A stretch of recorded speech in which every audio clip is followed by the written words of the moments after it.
안녕하세요. 마틸다입니다. 오늘도 이어서 하느님이시요 사람이신 그리스도이시 읽어드리겠습니다. 책과 저자 소개가 궁금하신 분은 동영상 아래를 참고하세요. 복음준비 53장 예수를 성전에서 바침. 지금부터 시작합니다. 나는 아주 수수한 집에서 한 쌍의 남녀가 길을 떠나는 것을 본다.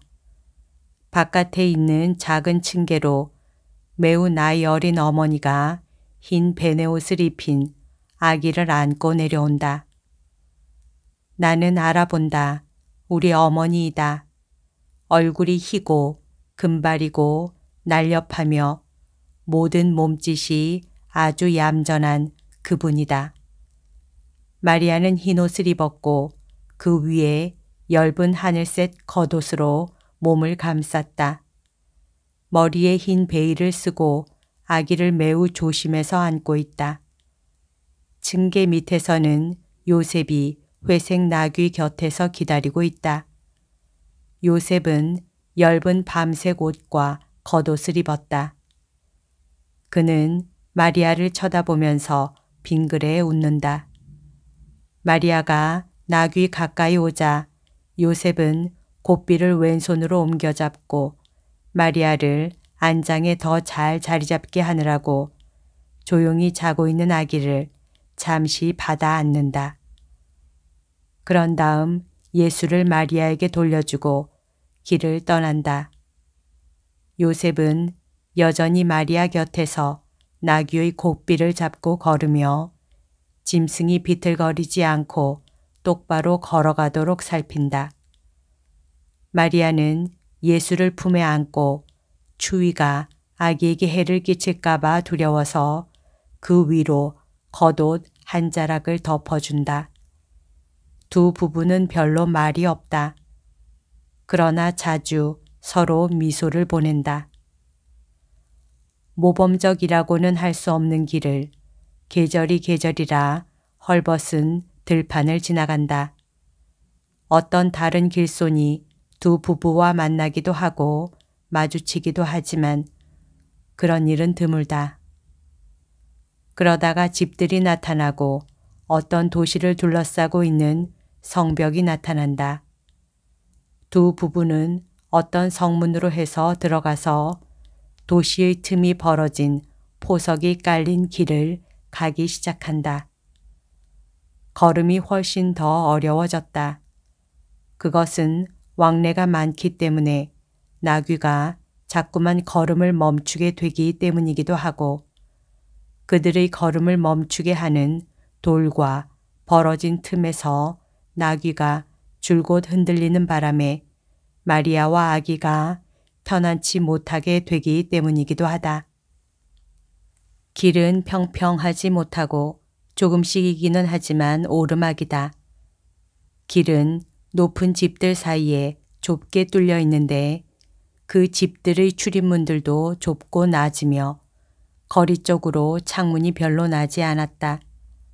위쪽으로는 이 집에서 저 집으로, 이 옥상 정원에서 저 옥상 정원으로 이렇게 조각조각 난 파란 하늘이 보인다.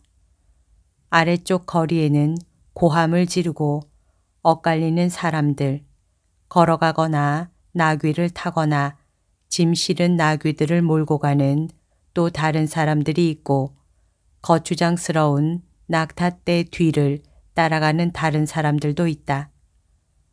한 군데에서는 로마 군대의 순찰대가 말굽 소리와 무기 소리를 요란스럽게 내며 지나가는데 그들은 대단히 좁고 돌이 많은 길 위에 걸쳐진 홍해문 뒤로 사라진다.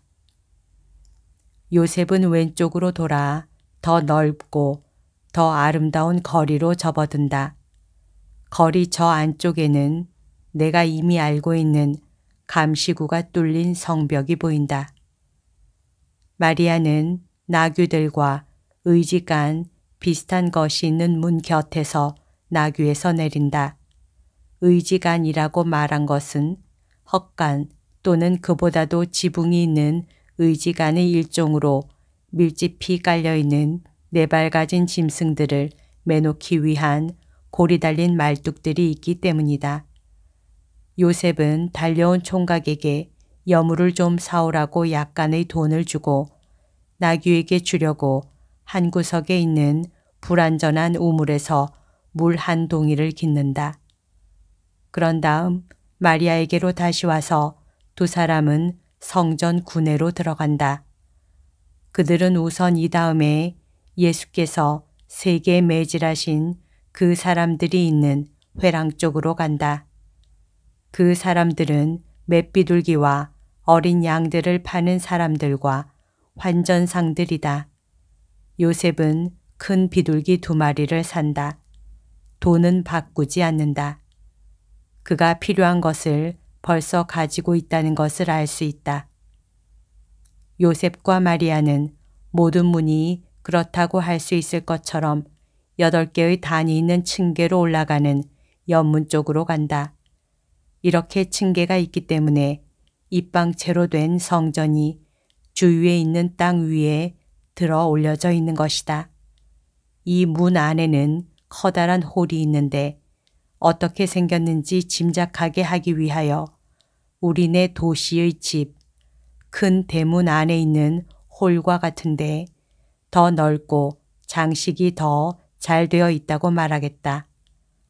거기에 좌우에 제단 같은 것, 즉 장방형으로 쌓아 올린 것이 2 있다. 나는 처음에는 그것이 무엇에 소용되는 것인지를 몰랐다. 몇 센티미터쯤 올린 바깥쪽 전보다 안쪽이 더 낮은 것으로 보아 얕은 수방 같았다. 요셉이 불렀는지 모르겠는데 사제 한 사람이 달려온다. 마리아가 가엾은 2마리 비둘기를 바친다. 그들의 운명을 깨닫는 나는 눈을 딴 데로 돌린다. 나는 매우 육중한 큰 대문과 천장과 홀의 장식을 살펴본다. 그렇지만 사제가 마리아에게 물을 뿌리는 것을 슬그머니 본 것 같다.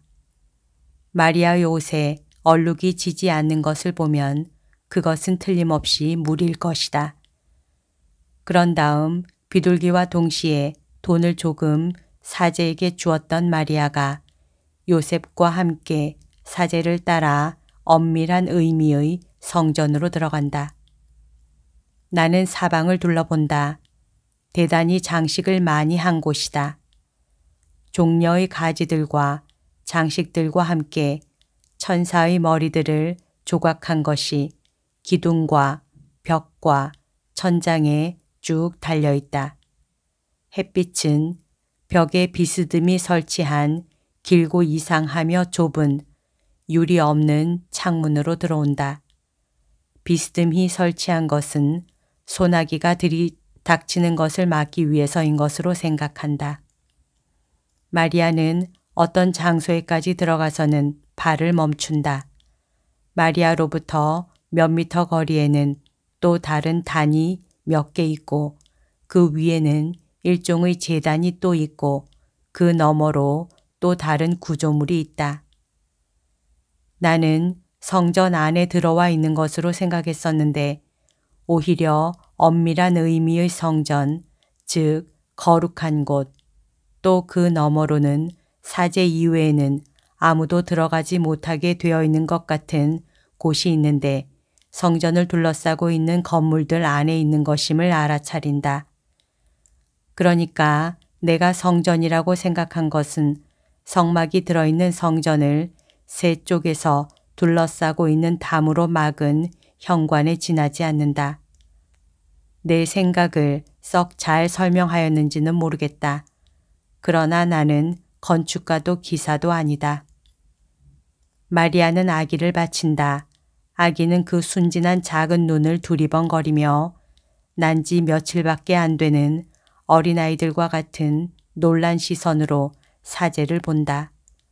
사제는 아기를 2팔로 받아서 계단 위에 있는 일종의 제단을 향해 서서 성전 쪽으로 얼굴을 돌리고 팔을 펴서 아기를 쳐든다. 의식이 끝났다. 아기는 어머니에게 다시 돌아오고 사제는 물러간다. 바라보고 있는 사람들, 구경꾼들이 있다. 그들 가운데에서 지팡이를 짚고 힘들게 걷는 등이 굽은 작은 노인이 나타난다. 대단히 나이가 많은 것 같다. 80이 넘은 것 같다. 그 노인은 마리아에게 가까이 가서 아기를 잠시 자기에게 달라고 청한다. 마리아는 미소 지으며 그의 청을 들어준다. 노인은 시메온이다. 나는 항상 그가 사제 계급에 속해 있은 것으로 믿었었는데 반대로 적어도 그의 옷을 보고 판단하자면 평신도이다. 시메온은 아기를 안고 입맞춘다. 예수는 갓난 아기들이 가지는 것 같은 불확실한 표정으로 노인에게 미소 짓는다. 작은 노인이 동시에 울기도 하고 웃기도 하며 눈물이 주름 사이로 스며들면서 그의 얼굴에 구슬로 장식한 것 같은 무늬를 놓으며 예수가 손을 내밀어 붙잡으려고 하는 길고 흰 수염에 떨어지기 때문에 예수는 노인을 신기한 듯이 살펴보는 것 같다. 아기는 예수이다. 그러나 여전히 어린 아기이다. 그래서 그의 앞에서 움직이는 것은 그의 주의를 끌고 물건을 붙잡아서 무엇인지 더 잘 보고자 하는 부질없는 생각을 일으킨다. 마리아와 요셉은 빙그레 웃는다. 그리고 거기 있으면서 아기가 아름답다고 칭찬하는 사람들도 미소를 짓는다. 나는 거룩한 노인의 말을 듣고 요셉의 놀란 시선과 마리아의 충격, 그리고 거기 있는 작은 집단의 사람들의 반응을 본다. 어떤 사람들은 노인의 말에 놀라고 충격을 받으며 어떤 사람들은 픽픽 웃는다. 이렇게 픽픽 웃는 사람들 가운데에는 수염난 사람들과 머리를 설레설레 흔드는 최고 법원의 거만한 위원들이 있다. 그들은 시메온을 빈정대는 동정의 눈초리로 바라본다. 그가 너무 늙어서 망령을 부리는 것으로 생각하는 모양이다. 시메온이 마리아에게 그의 고통을 예고하자 마리아의 미소는 더 심한 창백함으로 사라진다. 비록 마리아는 알고 있지만 이 말은 그의 마음을 꿰뚫는다. 마리아는 격려를 얻으려고 요셉에게 더 가까이 가고 아기를 정열적으로 꼭 껴안는다. 그리고 목마른 사람처럼 안나의 말을 마시다시피 한다. 안나는 여자인 만큼 마리아의 고통을 동정하고 영원하신 분이 초자연적인 힘을 주셔서 그의 고통의 시간을 완화해 주실 것이라고 약속한다. 아기 엄마, 당신 백성에게 구세주를 주신 분이 당신의 울음을 가라앉히기 위해서 틀림없이 그분의 천사를 당신에게 보내실 것입니다. 주님의 도움이 이스라엘의 위대한 여자들을 버리지 않았는데 당신은 유딕과 야엘보다 훨씬 나은 분입니다. 우리 하느님은 바다와 같은 고통에 저항하도록 지극히 순수한 착한 마음을 당신에게 주실 것입니다. 그로 인하여 당신은 세상에서 가장 위대한 여자, 즉 어머니가 될 것입니다.